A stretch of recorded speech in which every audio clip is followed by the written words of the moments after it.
Hi there and welcome. Marilyn here with Cotton and Chocolate, and I'm talking today about Halloween figs with a twist.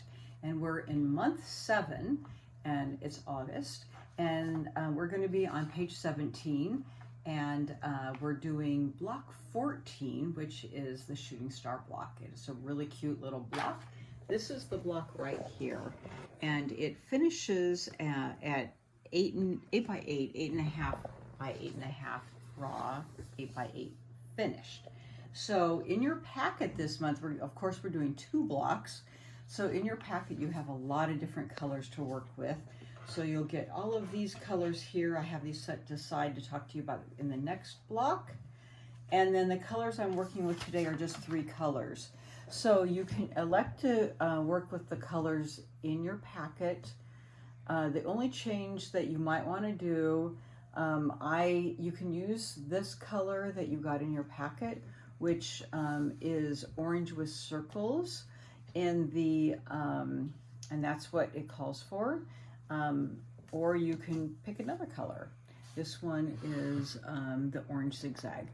So and I did use the orange with circles in my block. So I just demoed with the orange zigzag, so either one, doesn't matter, but that's what I gave you to work with.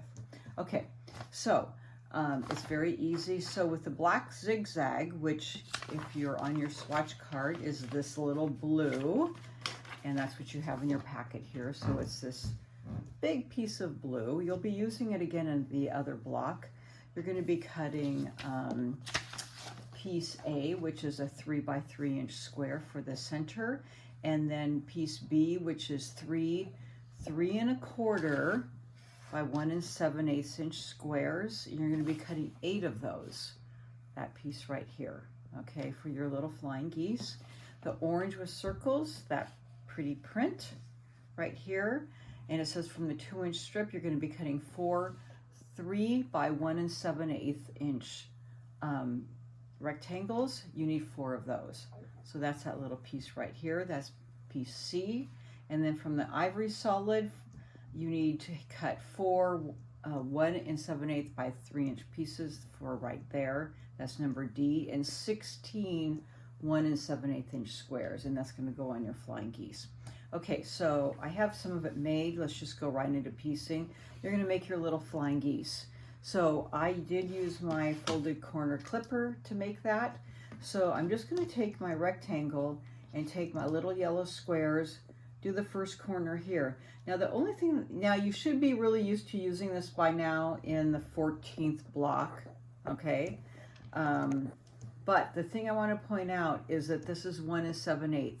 So it doesn't really come up on our grid on our folded corner clipper. We're at 1/2 inch marks and 1/4 inch marks, but you can still use this. Just line it up. You just don't have to follow the grid. Just line it up right here at the top and all the way around the edge. It just won't have a tick mark that you're lining it up with, but line it up with this block and just work that way, and it works just fine. So that's going to be my first fold here, just like always. And then that would fold over. And then the other way would be this way, just like your regular flying geese. We've done a bunch of these, so you should be good to go. So again here, this one folded up, and then my second cut would be this direction, cut it, and then fold it up. So you need 2, 4, 6, 8 of those, okay? And again, I'm pressing towards the triangle. You're gonna sew those together in pairs.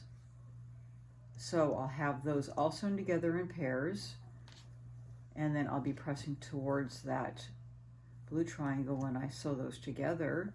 And then you're going to be pressing your blocks C and D together, your background and your print, pressing towards the print. So now you have all those units together. Lay it out like the photograph. So you have your block in the middle, and then you'll just piece across, so you'll make that unit with your flying geese, and just make sure you have the geese going in the correct direction, flying this way, and then your background, and then flying this way, and then piece that center, and then piece your geese flying up, your plain black in this direction. So just lay it out so that it looks like the photograph, and then piece across. And then I would press in, out, and in. That way they'll nest together when you're putting the block together. It's a very, very quick and easy block. And so that's it for this block. It's real cute right there. And our next block is a big one. So I'll see you back in a few minutes for the cutting and piecing of that. Thank you.